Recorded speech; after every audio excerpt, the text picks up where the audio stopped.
Ananda, as far as the Aryan realm extends, as far as its trade extends, this will be the chief city, Pataliputta, scattering its seeds far and wide. And Pataliputta will face 3 perils, from fire, from water, and from internal dissension.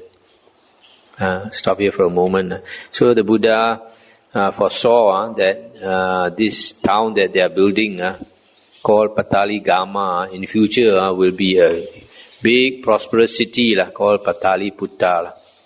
I think even up to today it's a big city.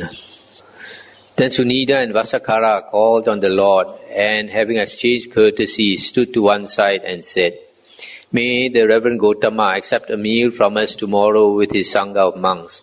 And the Lord consented by silence. Understanding his consent, Sunida and Vasakara went home, and there had a fine meal of hard and soft food prepared. When it was ready, they reported to the Lord, "Reverend Gotama, the meal is ready." Then the Lord, having dressed in the morning, took his robe and bowl, went with the Sangha of monks to the residence of Sunida and Vasakara, and sat down on the prepared seat. Then Sunida and Vasakara served the Buddha and his Sangha of monks with choice, soft and hard foods, till they were satisfied. And when the Lord took his hand away from the bowl, they sat down on low stools to one side. And as they sat there, the Lord thanked them with these verses. "In whatever realm the wise man makes his home, he should feed the virtuous leaders of the holy life. Whatever devas there are who report this offering, they will pay him respect and honor for this. They tremble for him as a mother for her son, and he for whom devas tremble ever happy is." Then the Lord rose from his seat and took his departure. Sunida and Vasakara followed closely behind the Lord, saying, "Whichever gate the ascetic Gotama goes out by today, that shall be called the Gotama gate. And whichever ford he uses to cross the Ganges, that shall be called the Gotama ford." And so the gate by which the Lord went out was called the Gotama gate. I'll stop here for a moment. So here the Buddha says that if a family or certain person makes constant offerings of food, etc., to holy men, to those who lead the holy life, ascetics, monks, etc., then the devas will protect him. So it is by our actions that we are blessed, and it's by our evil actions that we are cursed. Nobody can bless another, nobody can curse another. It's our actions that decide. Good actions will bless us, evil actions curse us. And then the Lord came to the river Ganges, and just then the river was so full that a crow could drink out of it. And some people were looking for a boat, some were looking for a raft, some were binding together a raft of reeds to get to the other side. But the Lord, as swiftly as a strong man might stretch out his flexed arm or flex it again, vanished from this side of the Ganges and reappeared with his Sangha of monks on the other shore. And the Lord saw those people who were looking for a boat, looking for a raft, and binding together a raft of reeds to get to the other side. And seeing their intentions, he uttered this verse on the spot. When they want to cross the sea, the lake or pond, people make a bridge or raft. The wise have crossed already. The Lord said to Ananda, "Let us go to Kotigama." "Very good, Lord," said Ananda. And the Lord went with a large company of monks to Kotigama and stayed there. Then the Lord addressed the monks thus, "Monks, it is through not understanding, not penetrating the 4 noble truths that I as well as you have for a long time run on and gone round the cycle of birth and death. What are they? By not understanding the noble truth of suffering, we have fared on. By not understanding the noble truth of the origin of suffering, of the cessation of suffering, and of the path leading to the cessation of suffering, we have fared on round the cycle of birth and death. And by the understanding, penetration of the same noble truth of suffering, of the origin of suffering, of the cessation of suffering, and of the path leading to the cessation of suffering, the craving for becoming has been cut off, the support for becoming or being has been destroyed. There is no more re-becoming. The Lord having said this, the wayfarer having spoken, the teacher said, not seeing the Four Noble Truths as they are, having long traversed the round from life to life, these being seen, becoming supports pulled up, sorrow's root cut off, rebirth is done. So here the Buddha says, we keep on the round of rebirths, samsara, because we don't really understand the Four Noble Truths.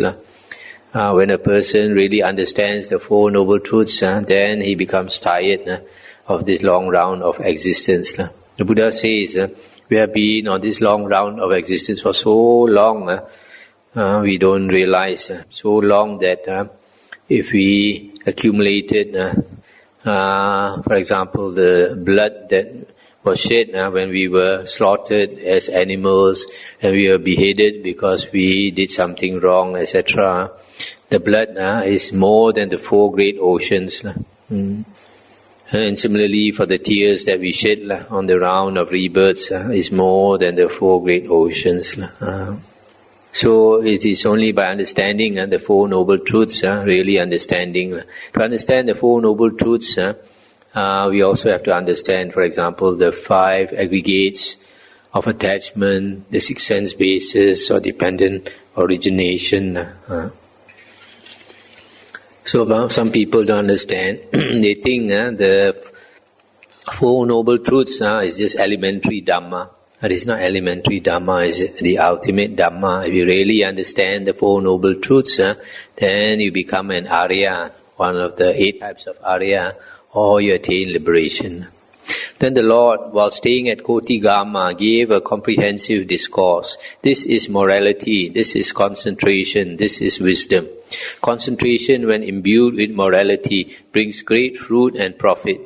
Wisdom, when imbued with concentration, brings great fruit and profit. The mind imbued with wisdom becomes completely free from the asavas, that is, from the asava of sensuality, of becoming, of false view, of wrong views, and of ignorance. Then the Lord had stayed at Kotigama as long as he wished. He said, Ananda, let us go to Nadika. Very good, Lord, said Ananda. And the Lord went with a large company of monks to Nadika, where he stayed at the brick house. And the Venerable Ananda came to the Lord, saluted him, sat down to one side and said, Lord, the monk Salha and the nun Nanda have died at Nadika. What rebirth have they taken after death? The lay follower Sudatta and the lay woman follower Sujata, the lay followers Kakuda, Kalinga, Nikata, Katisaba, Tutta, Santutta, Bada and Subada have all died at Nadika. What rebirths have they taken? And the Buddha said, Ananda, the monk Salha, by the destruction of the asavas, attained in this life through his own super knowledge the uncorrupted liberation by mind, liberation by wisdom. The nun Nanda, by the destruction of the 5 lower fetters, has been spontaneously reborn and will gain Nibbana from that state without returning to this world. The lay follower Sudatta, by the destruction of 3 fetters and the reduction of greed, hatred and delusion, is a once returner who will come back once more to this world and then make an end of suffering. The lay woman follower Sujata, by the destruction of 3 fetters, is a stream winner, incapable of falling into states of woe, certain of attaining Nibbana. The lay follower Kakuda, by the destruction of the 5 lower fetters, has been spontaneously reborn and will gain Nibbana from that state without returning to this world. Likewise, Kalinga, Nikata, Katisaba, Tutta, Santutta, Bada and Subada. Ananda, in Nadika, more than 50 lay followers have, by the destruction of the 5 lower fetters, been spontaneously reborn and will gain Nibbana from that state without returning to this world. Rather, more than 90, by the destruction of 3 fetters and the reduction of greed, hatred and delusion, are once returners, Sakadagamin, who will come back once more to this world and then make an end of suffering. and well over 500 by the destruction of 3 factors are stream winners, incapable of falling into states of woe, certain of attaining Nibbana. Ananda, it is not remarkable that that which has come to be as a man should die, but that you should come to the Tathagata to ask the fate of each of those who have died. That is a weariness to him. Therefore, Ananda, I will teach you a way of knowing Dhamma, called the mirror of Dhamma, whereby the Aryan disciple, if he so wishes, can discern of himself, I have destroyed hell, animal rebirth, the realm of ghosts, all downfall, evils, fates, and sorry states. I am a stream winner, incapable of falling into states of woe, certain of attaining Nibbana. And what is this mirror of Dhamma by which he can know this? Here, Ananda, this Aryan disciple is possessed of unwavering confidence in the Buddha thus. This blessed Lord is an Arahant, Sammasambuddha, endowed with wisdom and conduct, wayfarer, knower of the worlds, incomparable trainer of men to be tamed, teacher of gods and humans, enlightened and blessed. He is possessed of unwavering faith in the Dhamma thus. Well proclaimed by the Lord is the Dhamma, visible here and now, timeless, inviting inspection, leading onward, to be comprehended by the wise, each one for himself. He is possessed of unwavering confidence in the Sangha thus. Well directed is the Sangha of the Lord's disciples, of upright conduct, on the right path, on the perfect path, that is to say, the 4 pairs of persons, the 8 kinds of humans. The Sangha of the Lord's disciples is worthy of offerings, worthy of hospitality, worthy of gifts, worthy of veneration, an unsurpassed field of merit in the world. And he is possessed of morality dear to the noble ones, unbroken, without defect, unspotted, without inconsistency, liberating, uncorrupted, and conducive to concentration. This Ananda is the mirror of Dhamma, whereby the Aryan disciple can discern of himself, I have destroyed hell, I am a stream winner, certain of attaining Nibbana. Stop here for a moment. So here the Buddha says, is telling Ananda, if you keep asking me where each each disciple is reborn, that will be very wearisome. But I'll teach you how to see whether you have become an Arya. The Buddha says the minimum is the stream winner, here referring to the Sotapanna. The Sotapanna has these 4 qualities. Has unwavering faith, unwavering confidence or saddha in the Buddha, in the Dhamma, in the Sangha, and he has the Aryan Sila, Aryan morality. This Aryan morality, as I mentioned before, consists of the 3 factors of the Noble Eightfold Path, right speech, right action, and right livelihood, and basically consists of 7 precepts. 3 body precepts, not to kill, not to steal, and not to engage in sexual misconduct, and 4 verbal precepts, not to lie, not to carry tales to cause disharmony, not to engage in coarse, vulgar words, and 4thly, not to engage in idle gossip. So these 7 precepts are extremely important. If you have these 7 precepts and you learn the Dhamma, then there's a good chance you can understand and become a Arya. Then the Lord, staying at Nadika in the brick house, gave a comprehensive discourse to the monks. This is morality, this is concentration, this is wisdom, etc. And when the Lord had stayed at Nadika as long as he wished, he went with a large company of monks to Vesali, where he stayed at Ambapali's grove. And there the Lord addressed the monks. Monks, a monk should be mindful and clearly aware. This is our charge to you. And how is a monk mindful? Here a monk abides contemplating the body in the body, earnestly, clearly aware and mindful, and having put away all hankering and fretting, for the world. And likewise with regard to feelings, mind and Dhamma, that is how a monk is mindful. So this here, mindful refers to the sati, sati sampajanya. Here it says mindful and clearly aware. So here sati is a practice of contemplating the body in the body, contemplating feelings in feelings, mind in mind, and Dhamma in Dhamma. Having put away all, here it says hankering and fretting. In other translation, they say coveting and dejection. That means don't covet, don't crave for the things in the world. If you crave for things in the world and you cannot get it, and then you experience dejection. Here they say fretting. So it's the practice of sati. And then the next one is the practice of sampajanya, which is general mindfulness, general awareness. And how is a monk clearly aware? Sampajano. Here a monk, and going forward or backward, he is aware of what he is doing. In looking forward or back, he is aware of what he is doing. In bending and stretching, he is aware of what he is doing. In carrying his inner and outer robe and bowl, he is aware of what he is doing. In eating, drinking, chewing and savoring, he is aware of what he is doing. In passing excrement or urine, he is aware of what he is doing. In walking, standing, sitting or lying down, in keeping awake, in speaking or in staying silent, he is aware of what he is doing. That is how a monk is clearly aware. A monk should be mindful and clearly aware. This is our charge to you.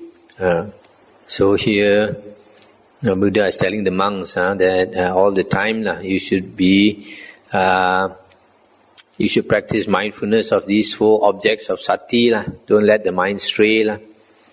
And to help you practice that, you should practice general mindfulness. Whatever you are doing, put your mind there. Instead of allowing the mind to stray and think of this and that. A lot of people, as I mentioned before, don't have this even this basic mindfulness, being present. The mind is always going off somewhere. Now Ambapali, the courtesan, heard that the Lord had arrived at Vesali and was staying at her grove. She had the best carriages made ready and drove from Vesali to her park. She drove as far as the ground would allow, then alighted and went on foot to where the Lord was. She saluted the Lord and sat down to one side. And as she sat, the Lord instructed, inspired, fired and delighted her with a talk on Dhamma. And being thus delighted, Ambapali said, Lord, may the Lord consent to take a meal from me tomorrow with his Sangha of monks. The Lord consented by silence, and Ambapali, understanding his acceptance, rose from her seat, saluted the Lord, and passing him by the right, departed. And the Lichavis of Vesali heard that the Lord had arrived at Vesali and was staying at Ambapali's grove. So they had the best carriages made ready and drove out of Vesali. And some of the young Lichavis were all in blue, with blue makeup, blue clothes and blue adornment, while some were in yellow, some in red, some in white, with white makeup, white clothes and white adornment. And Ambapali met the young Lichavis, axle to axle, wheel to wheel, yoke to yoke. And they said to her, Ambapali, why do you drive up against us like that? And she said, because, young sirs, the Blessed Lord has been invited by me for a meal with his Sangha of monks. And they said, Ambapali, give up this meal for 100,000 pieces of money. And she said, young sirs, if you were to give me all Vesali with its revenues, I would not give up such an important meal. Then the Lichavis snapped their fingers, saying, we've been beaten by the mango woman, Amba woman. We have been cheated by the mango woman. And they set out for Ambapali's grove. And the Lord, having seen the Lichavis from afar, said, monks, any of you who have not seen the 33 gods, just look at this troop of Lichavis. Take a good look at them, and you will get an idea of the 33 gods. Then the Lichavis drove in their carriages as far as the ground would allow. Then they alighted and went on foot to where the Lord was, saluted him and sat down to one side. And as they sat, the Lord instructed, inspired, fired and delighted them with a talk on Dhamma. And being thus delighted, they said, Lord, may the Lord consent to take a meal from us tomorrow with his Sangha of monks. But the Buddha said, But Lichavis, I have already accepted a meal for tomorrow from the courtesan Ambapali. And the Lichavis snapped their fingers, saying, We've been beaten by the mango woman. We've been cheated by the mango woman. Then having rejoiced and delighted in his talk, they rose from their seats, saluted the Lord, and passing him by the right, departed. Stop here for a moment. So here you see, these young men from Lichavi, these Lichavi young men, they have a lot of blessings, and they look very good, and they are very wealthy, and so they dress up very well. And the Buddha said, if you haven't seen the 33 gods, look at them. They look exactly like the 33 gods. So this shows that some human beings, we have much blessing from the past. We have been reborn from the heavens down here. So we still retain some of this blessing. So the looks, everything. And Ambapali, when night was nearly over, having had choice hard and soft food prepared at her home, announced to the Lord that the meal was ready. Having dressed and taken robe and bowl, the Lord went with the order of monks to Ambapali's residence and sat down on the prepared seat. And she served the Buddha and his monks with choice hard and soft food till they were satisfied. And when the Lord had taken his hand from the bowl, Ambapali took a low stool and sat down to one side. So seated, she said, Lord, I give this park to the order of monks with the Buddha as its head. The Lord accepted the park, and he instructed, inspired, fired and delighted her with a talk on Dhamma, after which he rose from his seat and departed. Then while staying at Vesali, the Lord delivered a comprehensive discourse to the monks. This is morality, this is concentration, this is wisdom, etc. I stop here for tonight. So here you see this Ambapali, she had a lot of faith in the Buddha. And so she donated this piece of land. Here it's called a park. It's like a... how do you say, botanical garden like that. I don't know what trees they are inside there, but she donated it to the Buddha, and the Buddha accepted it on behalf of the Sangha. This Ambapali is here said to be a courtesan. Courtesan is like a geisha, to be more costly, like a high-class prostitute. In those days, it was a respectable profession, just like the geisha girls of Japan. So, we find in the Theri Gatha, there are some verses by this Ambapali, which shows, because she became an Arahant, it shows that later she became a nun. And practiced very hard and became an Arahant. This is a very long sutta, so it will take a few days. So we stop here.